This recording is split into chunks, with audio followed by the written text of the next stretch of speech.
What up, world? Back again. It is the tag team of two, Country Rap Report. Yours truly, VicXL. And your boy Chief. All right, man. Look, let's get into before we get into it, I want everybody to please subscribe to the channel. Please leave us a comment. Make sure y'all check out our premieres every Monday, Wednesday, and Friday at 10 a.m. So again, join the chat live with me and Chief. Again, subscribe to the channel, leave a comment, hit that like button, and remember, sharing is caring. So share the content with a friend, tell a friend, tell a friend, tell a friend about the Country Rap Report, because we give y'all the best and worst in the genre of country rap, whether it's through interviews, reviews, or just our opinion on what's going on in the state of the genre. So, speaking of our opinion in the state of the genre, over the past few weeks, now this content is old for most of you church fans, but Ryan Upchurch, for those who don't know, but Church dropped 3 videos. I thought all 3 of these videos were very, very amazing. He gave his opinion on a lot of things. There are a lot of jewels in these videos, especially if you're in the industry and don't know which direction to take. There's just a lot going on. And the videos were, if you don't know, the videos were mainstream trying to extinct independent artists, why Upchurch won't commit to country, and what is the future of Music City. I thought me and Chief would sit down and not in no particular order, but talk about some of the things we both heard in these 3 videos and give you our opinion on some of the things he said, be it whether we agree or disagree. So hopefully you guys enjoy the Country Rap Report's take on Big Bubba Church's content. Before we get into it, I gotta say this. Shout out to Upchurch too. Church did this, and Chief, I don't even know if you know. There's a YouTuber slash rapper by the name of Lil Payday. Lil Payday, I think, is 14 years old. He's definitely on the come up when it comes to creating content, but maybe 3 months ago he tried his hand at rap, and he's actually going really, really well, really, really fast. So well that I actually like, dang, is he really writing this? Because he's pretty good to be 14 and just starting out. So I believe he is doing. I believe he is right. It sounds like his music, from what I heard, sounds like he wrote it. And I think that's spectacular. Yeah, actually, at that young age. Well, and from what I last known, he was 13. So he's 13. So if he is 14, Little Payday, if you're 14, happy belated, bro. Yeah, I think, you know what? I think he had a birthday in January. He did have a birthday in January, so I think he's 14 now. But shout out to Payday, man. Okay. I know he's writing it, but at first I was like, dang, that's just too progressive, too fast. Like he's a prodigy, bro. But yeah, he's getting there. Church, one of his lives last year, Church jumped in his live on Instagram and told him that he's gonna come through and bless him with a setup. And I know, being in the industry, you have so many people wanting things, and you can pull here, pull there. You're recording, you're doing shows, and you might forget. And the unfortunate part, when you're an artist and celebrity of Church, you got people like this. See, is he gonna do what he say he gonna do? See, is he real? See, is he a fraud? Well, I gotta say, Upchurch, who is going through some things right now with his family, which I'm not going to discuss in this video, took the time out of his busy day, went and bought this young gentleman a complete studio setup. Okay? Shout out to Upchurch, man. Hold on. It gets doper. Because he could have easily bought it and had them ship it. No. Church went there himself. Church went and picked up his tech guy, went and bought everything he needs. I'm not even sure what's in the setup. I know it's a mic, I know it's a laptop, but I'm not sure. Took it, loaded up in his truck, car, whatever the case may be, scooped up his tech guy, drove from Tennessee to Alabama, delivered it to this kid, and set it up. So, bro, salute the Church, because how many artists would do that, bro? And if they done it, how many would take it to them? Not many. Now, and that's the extra layer on it. He actually delivered it himself. Yes. And sat there with him conversated with him, helped set it up with him, they probably dropped the song. Who knows? Hey, bro, if they didn't drop a song, I'm sure it won't be hard for Payday as his skills progress to one day drop a song or even become a member of Hollow Boy Records. I don't know. Hey, I wouldn't doubt it. I'll be sick. And I gotta say, salute to Captain Kirk. I gotta say salute to Captain Kirk, because Captain Kirk has been a major advocate for letting the world know about Payday.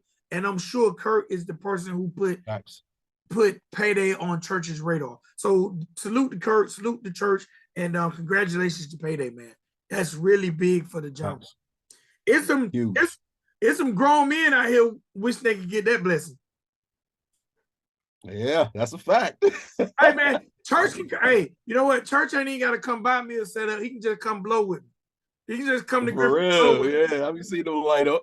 Yeah, he can come blow with me. You know, he ain't got to buy me nothing. Just come on to Griffin, Georgia, and blow with your boy. I don't need no feature. I'll match you. I'll match him. I'll meet him in the middle.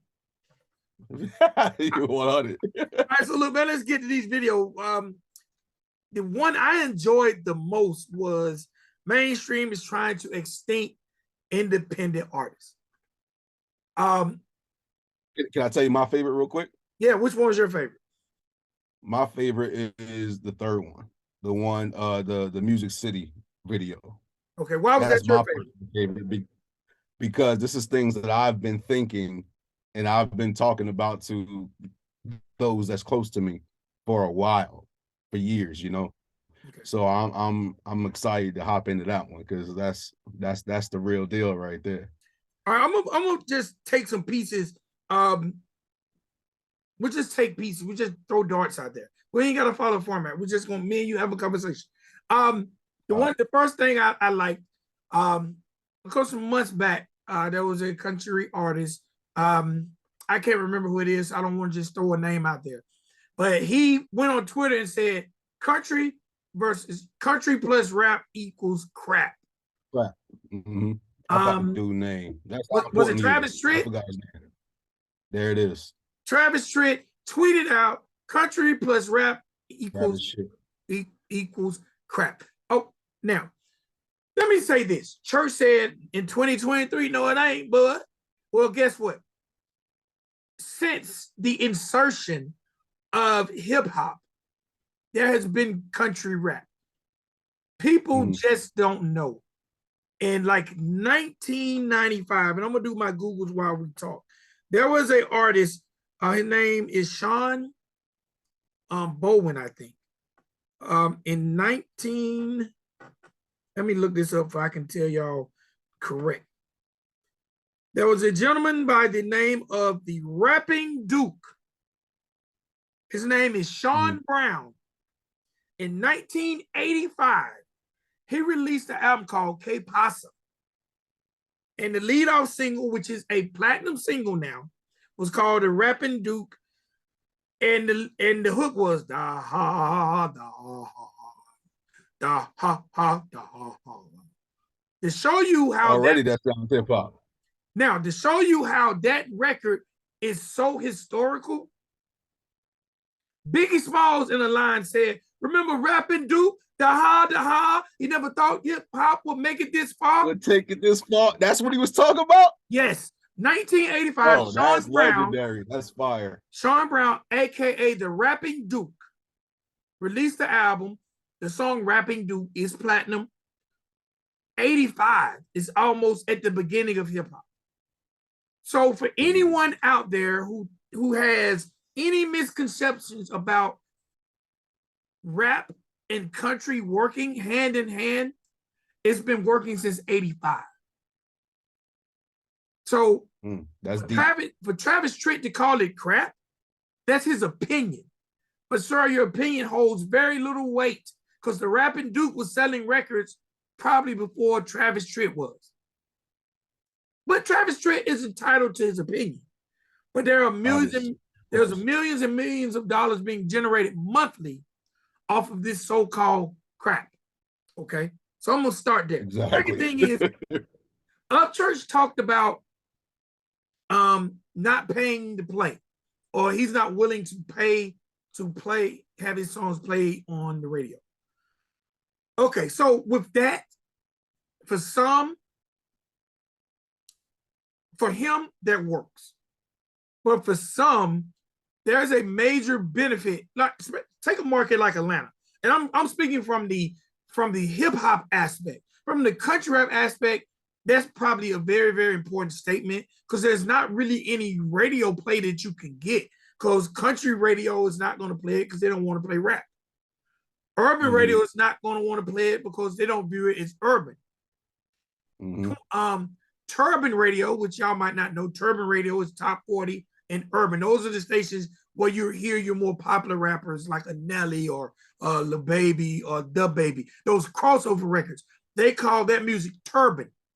Top 40, urban, crossed over. Those are for the people who play it down the middle. You hear some Justin Bieber, then you hear Lil Baby.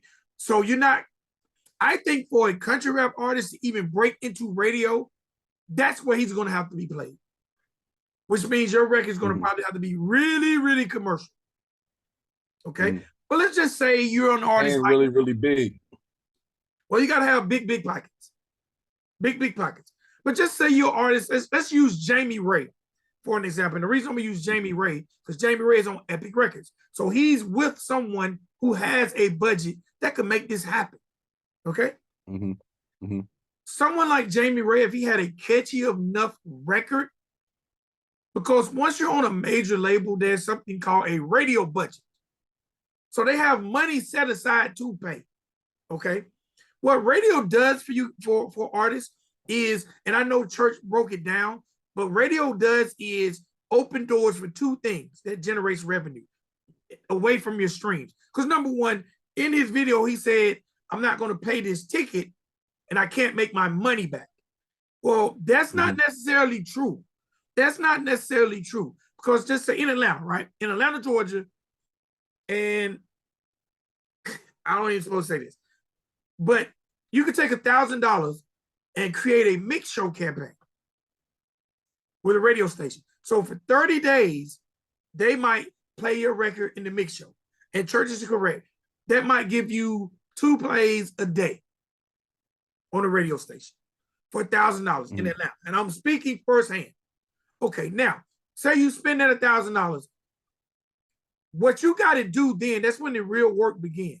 Because you got to get your people to light those phone lines up. Let me hear Chief. Let me hear Chief. Let me hear Chief. You got to create a demand. 7 nights a week, you got to be out working. Because if you're getting play on the mix show at 6 p.m. and 10 p.m., you got to be in the clubs telling the DJs, I'm being played on the radio. Because most DJs don't want to be the first, but they definitely don't want to be the last. So while you got 30 days to get, you're going to get about 60 spin in 30 days at least. You got to be working 7 days a week in the clubs, in the streets, marketing and promoting yourself, doing free shows, whatever it takes. Because what you're hoping is in 30 days, you've created such a demand that they will now add you to the playlist. Okay? So what Church said is correct if you're not willing to put in the work. And like I said, I'm only speaking from the urban side of things. If I'm a country rapper, this probably won't work for you because there is no platform to really play your music. And to take it to Turban radio, it's going to be more than 1,000. I'm talking urban radio mix show. Okay? But if you're played on the radio, the way you can make your investment back is shows. Because everybody wants to do a show with the person who has a record on the radio because we can put your name on the flyer. As heard on B103, Chief and his brand new single. As heard on 107.9. As heard on Streets 95 point whatever. So you got to put the work in, hit the ground running, and you can flip your money. It's possible because I've done it. I've actually, no, I ain't spent my money, but I've been part of a team and we've done it. I have a plaque on my wall, 4 times platinum, which started out, I actually have a gold plaque for Get Silly. Get Silly started out as a $1,000 mix show record. And that turned into probably 8 months of touring across the country, 4 days a week. So we definitely made our initial investment. So with him as a country rap artist, I agree. But the information is also important as an independent artist, and radio can work for you as an independent artist. You just have to put the work in. Now, if you sit back and say, yeah, man, they playing my song on the radio and think you're going to make your money back, you're not. In 30 days, they're going to act like they never heard your record. So that information, he's speaking from a personal standpoint, but it can work for you. And it cannot. You just got to be willing to put that work in. And it depends on the following too, because someone like Upchurch, it'll be easy for him to get that money back because all he gotta do is tap in the Creek Squad. Yes. And they lighting them phone lines up. Let me tell you what Upchurch could everybody don't have that though. Right. Let me tell you what Church could do that could really change the game up. Upchurch could test my theory, right? And say, I'm gonna come to Atlanta and I'm gonna play one of the hottest DJs on the radio to put me in the mix for 30 days. Right? Then Upchurch, as a joke, because $1,000 of Upchurch is probably nothing. But as a joke, Church could say, Creek Squad, call 107.9 every day at 6 o'clock and request my record. 107.9, Creek Squad alone would affect 107.9's listenership to the point they're going to be like, who is this lighting up our phone lines? We got to add this. Absolutely. Easily too. Upchurch could then say, I want to be on your birthday bash. Make me the opening act on your radio station's birthday bash. Upchurch alone could probably sell out half of Phillips Arena, if not the entire, State Farm Arena, with just Creek Squad people who will come to Atlanta to see him because he's never been in Atlanta. Now, this only works for Church. I'm sure that the average artist couldn't do this. But Church has put in over 10 years of building music catalog as well as an internet fan base that this can work for him. I mean, there's some other one, Adam Calhoun, that could work for him. I don't know if Calhoun, he has a very large following. He does. I don't know if they're as active as Creek Squad. And I'm not knocking Adam's following. It's just Creek Squad will tear your head off. Yeah, that's a fact. They'll tear your head off. So, as an artist, really, really think about radio play.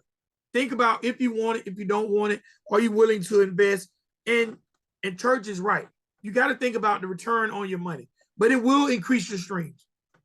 And as a brand new independent artist, if you get that radio play, if your music is properly registered, it's going to show up in the databases where you'll get your royalties back from BMI, ASCAP, or whoever you're going through, which a lot of artists don't even know about publishing and getting their money back.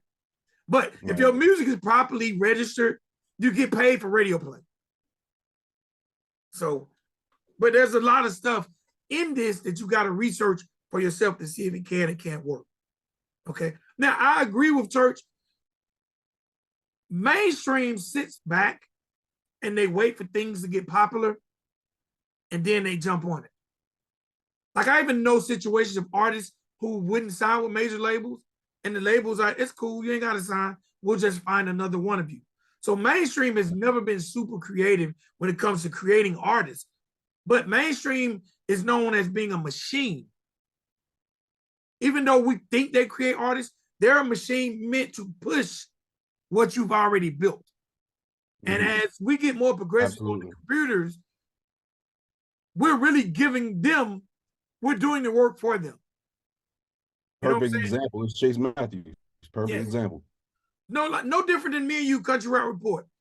Mainstream will watch us build a fan base, and then a network will come in and say, hey, we want to make y'all part of Tubi. We want to make y'all part of Zemo or one of these networks because we've built a fan base.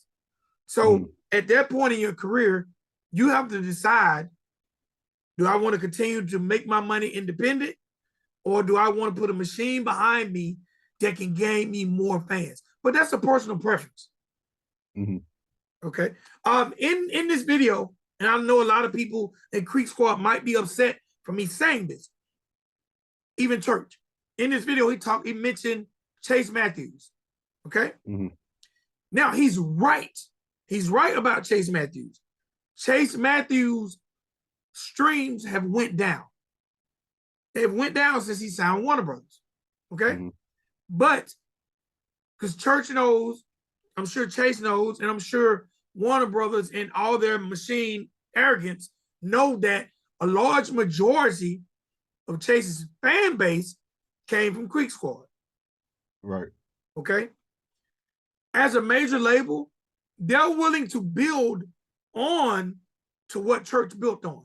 And I'm sure they knew once Chase left Holla Boys, he would lose. They prepared for that because what they're going to do now with him is put him in venues and platforms that he hadn't with Church. Not saying Church couldn't, but at that point in his career, Church didn't or hadn't. And now Church is 100% independent. But being 100% independent, there are some opportunities that you're not going to get from some major corporations because major corporations get on the phone and call the other big dogs. You know, McDonald's. Okay, say for instance, Yellowstone, right? We all know a Church record would be perfect in Yellowstone, right? But the executives from Yellowstone will call Warner Brothers and probably get a Chase record before they'll get a Church record because it's just easier. You feel what I'm saying? They might not even know who to call to get a Church record, but they got somebody from Warner on speed dial. If Warner don't even have money invested in it. So for the people that are upset at Chase, it's about what Chase wanted for his career. You know what I'm saying? I don't know if Chase ever said, I want to be an independent artist for the rest of my life. I don't know if he said that. So to Creek Squad, I'm sure it looks like Chase used Church. But Church and Chase had what's called a contract. If Chase fulfilled this contract, even though the people in Creek Squad might be upset, even though the people in Creek Squad know he'll be a bigger artist with Holla Boy, once he fulfilled his contract, no matter how we feel, he's free to do what he want to do. And his level of loyalty might be different than other people's. I'm not saying Chase is right. I'm not saying Chase is wrong. I'm saying as a man, Chase has to decide what he feels like is the best for his future, for his family. You know what I'm saying? Chase might want to be on tour with Dolly Parton. He might not feel like Holla Boy can get him there and Warner Brothers can. You know, so for me, I'm not mad at Chase for what he done. I understand Church and where he's coming from because he feel betrayed. But I also understand where Chase is coming from because he might feel like that's better for his family. Holla Boy was great for him. I'm sure Creek Squad feel extremely used. But look, I think there's context to that though. So all right, so I think that he's wrong in the aspect of his decision making. So he should have known that leaving Holla Boy and leaving Upchurch, leaving Creek Squad was going to decline his views and decline his streams. He should have thought of that. He should have known that. Okay, but let me say this. All right. Let me interject one moment. Okay, let me interject one moment. Okay, I'm sure he thought of that. But that's why Warner Brother gave him an advance. That advance he got will hold him probably over on the royalties until it kicks in. But that's impatience. Though. So I agree. I'm sure they have the money. Church has the money too, but they have the money to throw at artists, and artists see that money and they hear the talking from the executives and they automatically get drawn in because they think that this is going to propel them to newer heights, you know. But back to what I was trying to say before, I think that a lot of the issue came with that article in that whole situation. Absolutely. So that's the context in it. I think that if he fulfilled his contract, right, and him and Church had a discussion, right, and I'm sure Church used to like him. He gave him a truck, you know, a big expensive truck, just gave it to him. So I'm sure Church liked him, right? So if he likes the guy, right, and then he goes and gets involved with the record label, and then an article comes out saying that well,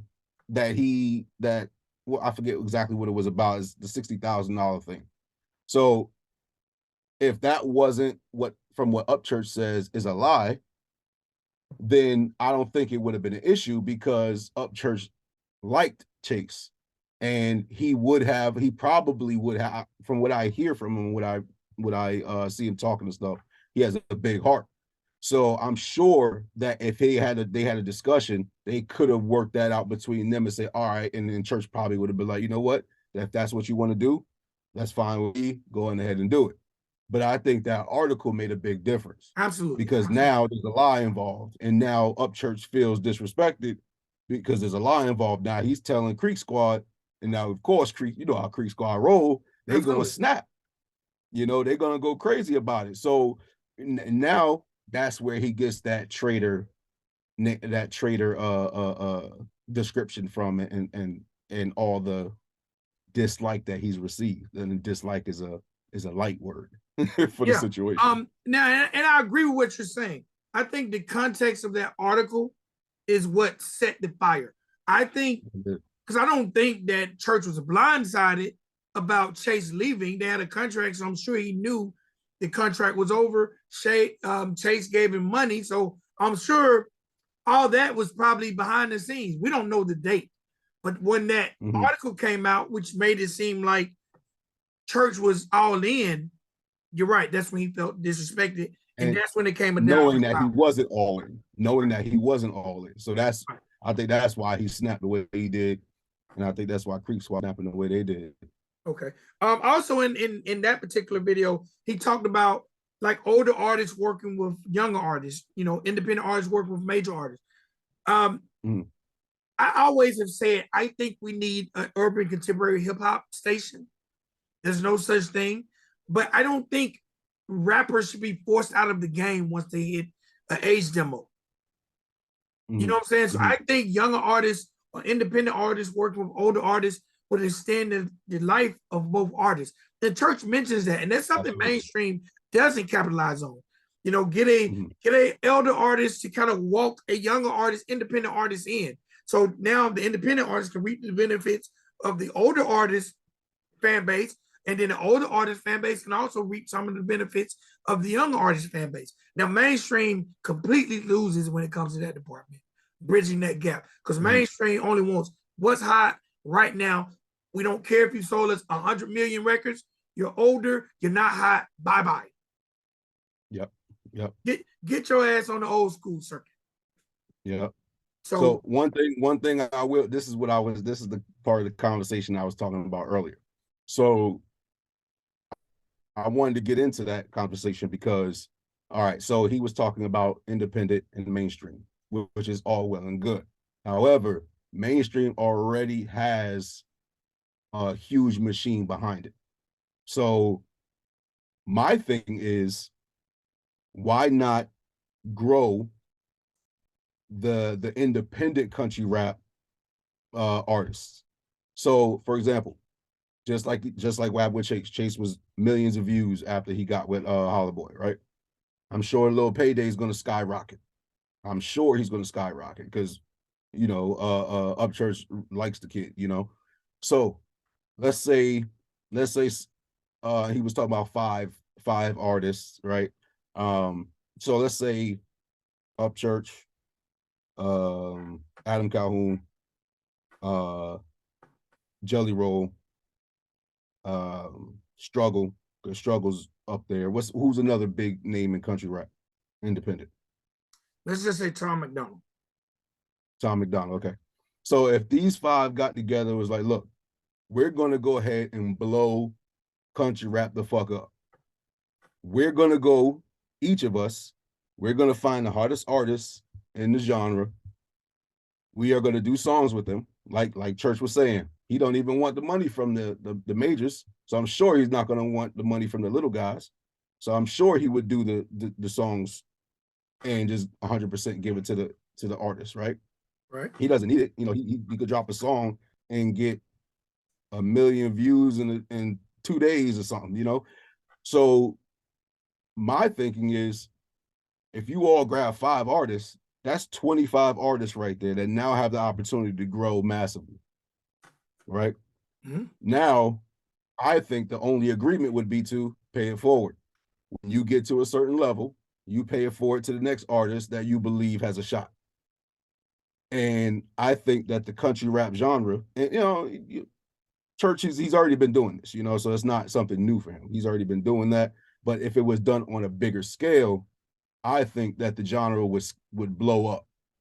And now you have more larger artists.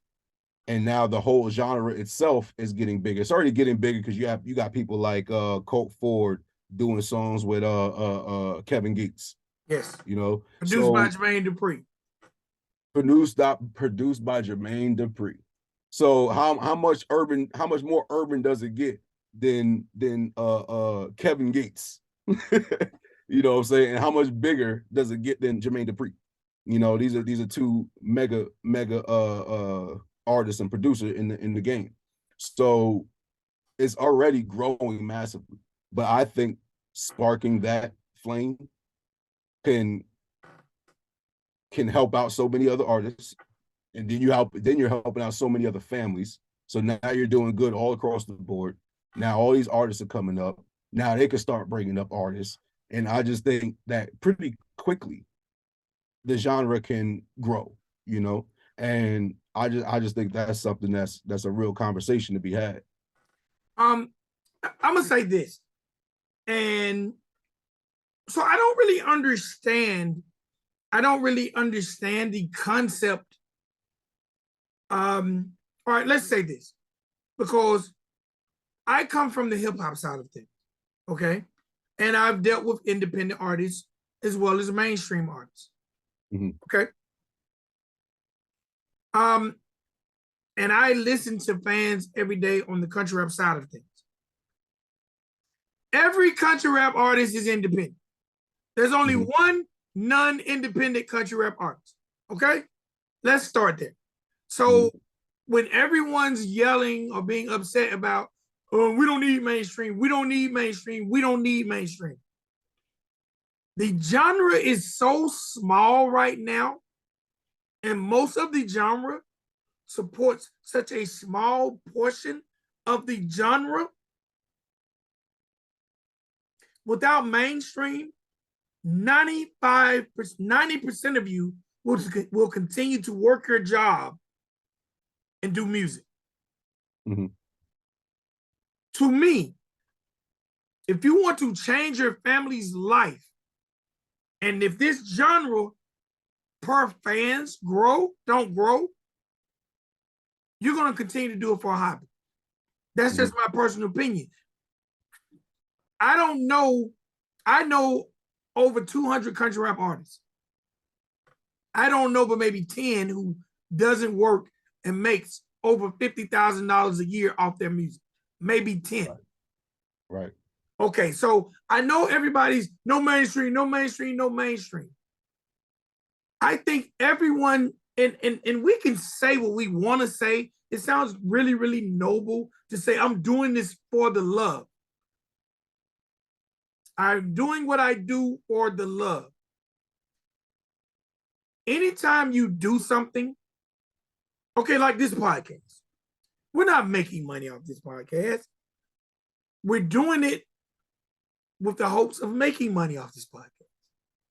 Because right now, you are away from your wife, I'm away from my wife, we're away from our families, and that's something that doesn't equal out to money. Correct. So doing it for the love can be something detrimental to the big picture of your life, because we only have 24 hours in a day. So in order to do it for the love, you got to take away love from somewhere else. I am an advocate. I am an advocate for mainstream. I'm an advocate for mainstream with stipulations. See, when people hear mainstreams, I've negotiated contracts. Okay. Everyone said, oh, we don't want no 360 deal. Listen, with a 360 deal, when I negotiated my 360 deal for my artists, and the record label say, we want to make 10% of all your show money. I'm like, what? What? We want to make 10% of all your merch. I was like, what? Listen here, bro. I said, cool. Because right now, I'm looking at $250,000. If I tell them no, I'm not going to get this $250,000. This $250,000 is going to allow two people to quit their jobs and be able to concentrate on this 24 hours a day. We need that, okay? Because right now, you got everybody doing it part-time. Okay? What I negotiated was a cap. I said, okay, I'm going to let y'all get 10% of all the shows that y'all booked. That y'all booked, not that I booked. Because I don't have to turn my books over to you. All the shows that you book that are 10 bands or more. You know what I did? I booked no higher than 9-5, 18 months straight. 9-5, 9-5, 9-5, 4 times a weekend. That's almost 40 grand a week, 4 times a week. Thursday night, Friday night, Saturday night, Sunday night. I'm booking at 9,500. Because I don't want to hit that 10,000 ceiling because now the record label wants 10. Okay? Right. You also can negotiate ownership to your masters, your publishing. So listen, when everybody say no mainstream, no mainstream, no mainstream, you have to be a shrewd businessman and understand when mainstream wants you and your talent, you can dictate to mainstream what you want. Because mainstream don't want to do the work. They want to spend the money. They want to spend the money to get the return. Because they know you've put the work in. They're too lazy to take an artist from the dirt. You remember how back in the day, artists can go sing on the step of the record label, ooh, ooh, and they would get a deal. Get a deal. They don't want to do that now. They want you to be ready-made. Yep. This is no disrespect to anyone. Church is one in a lifetime. He's one in a lifetime. Maybe another church will come along when he's dead and gone, and maybe he leaves a blueprint. But I don't even think the average person who loves church and is pursuing music understands how church got to where he got to. I would love to have a conversation about that with him. All right, let me say, number one. Church is a single man. How many artists you know already got a wife or a fiance or a girl? A bunch. Church has 0 children. How many artists you know already got at least 1 child? A bunch. Church, when I interviewed him, said when he started, he was, I think, laying bricks with a family member when he started going to the studio. But he never really, jumped into a career like a myself or yourself. He basically went from working into the studio and he started just pushing. You understand what I'm saying? How many artists aren't in that position because they have a house or a mortgage or a car payment? How many artists you know come into the game with responsibilities? A lot. Right. Okay, so how many, even from a YouTube standpoint, how many of us who turn our cameras on, our phones on, and we make these videos have a responsibility? A lot. Right. So while everybody's saying F mainstream, F mainstream, F mainstream, understand the business. And then before you say F mainstream, ask yourself what your ultimate goal is. And are you willing to put that work and sacrifice in to get to that bag? Because if your goal is to make $100,000 a year off your music, ask yourself what sacrifices you got to make to get to that. Adam Calhoun is 41. He just got married. Tom McDonald, who's doing major numbers, but his lady shoots his videos. Mm-hmm. You understand what I'm saying? Like it's super cool to say independent. I've worked with successful independent artists, but we all have to understand and know what we're willing to do to get to it. Because I'm gonna be honest with you, and this is a lie, because everybody knows themselves individually. If you're lazy, you can't be a successful independent artist. Mm-hmm. And that's from the bottom of my heart. If you are lazy, you cannot be a successful independent artist, because who's going to do the work? You can't just throw music out there and it takes off. Mm-hmm. There's over 30,000 songs a week downloaded to Spotify alone, bro. A week. Crazy. A week of all genres.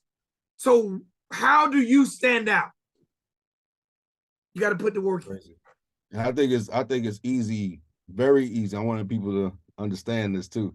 It's very easy to say fuck mainstream when mainstream's not knocking on country rap's door. Right. You know? So if they were banging down the door like, okay, this is a huge up and coming genre, a lot of artists would go mainstream because the opportunity is now there. A lot of artists probably think the opportunity is just not there. So individually, independent is going to be the way to go, because that's the only option you have. If you don't have another option, you're just going to do what you know. So I think people need to understand that too. Absolutely. Like I said, for me, I've seen both sides of the coin, and I love what country rap is going. But I'm gonna be very, very honest. Okay, promise. I'm gonna go back to Jamie Ray. Jamie Ray signed to Epic Records, right? Mm-hmm. Epic Records dropped the ball on Jamie Ray. They dropped the ball. They didn't know what to do. They didn't know what to do with what they had. That shows you how they just want to get what's built on and throw it up against the wall and hope it sticks. Okay. They didn't do well with Jamie Ray. I think they only shot one video. I think Jamie Ray shot more videos before he got with Epic than they did off his project. You know what I'm saying? So you just have to understand, because for some people, the cash advance is going to be all you get other than your show money. But if mainstream puts you in position that you can go out and get 5 to 10 grand a weekend, it ain't easy to do that without it. And I'm here to tell you, I co-manage Mr. Collie Park, and he's a celebrity DJ. And I haven't got booked for one country rap event yet, but he's still getting booked in urban clubs. Mm-hmm. So the genre, yes, we stream, we download, but they haven't even made the impact that they could make once the masses hear it. Right, exactly. And also to add to that, when you go to talk about mainstream knows where to find artists.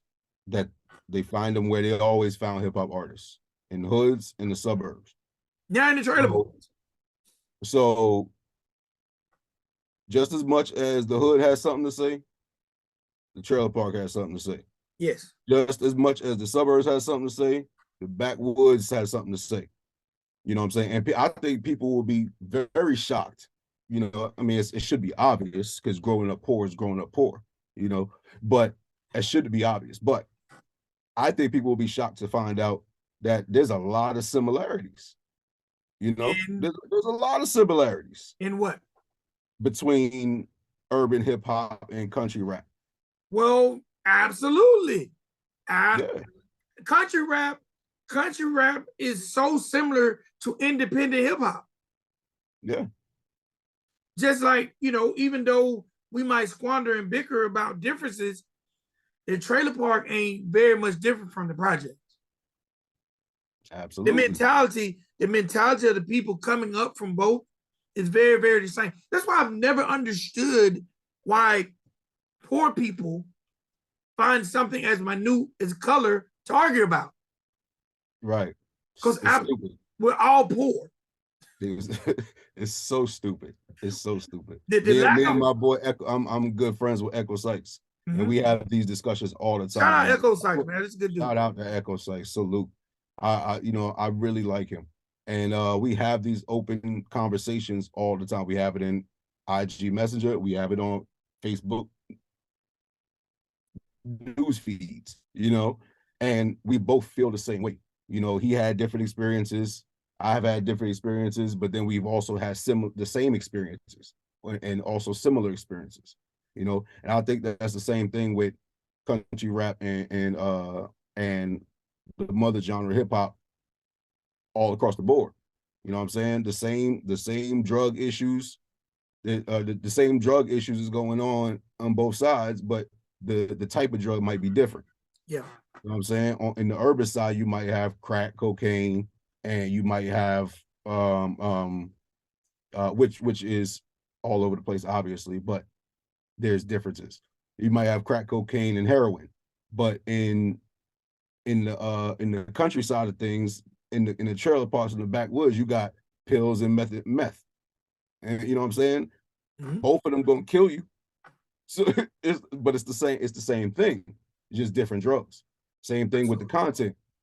You're both talking about growing up poor, not having a pot to piss in, this, that, and the third, but other things are different. You might be, doing, out in the field, having field parties, doing donuts in the field, riding buggies and four-wheelers and fishing and all this other different things. And then you talk about that in your music. But then on the other side, you have different stuff. And they're talking about different stuff in their music. But the foundation of it is pretty much the same. It's no different. Why? Because poor is poor, And I think that's another thing. I think that's why people or I don't get why people argue so much about race that, race this.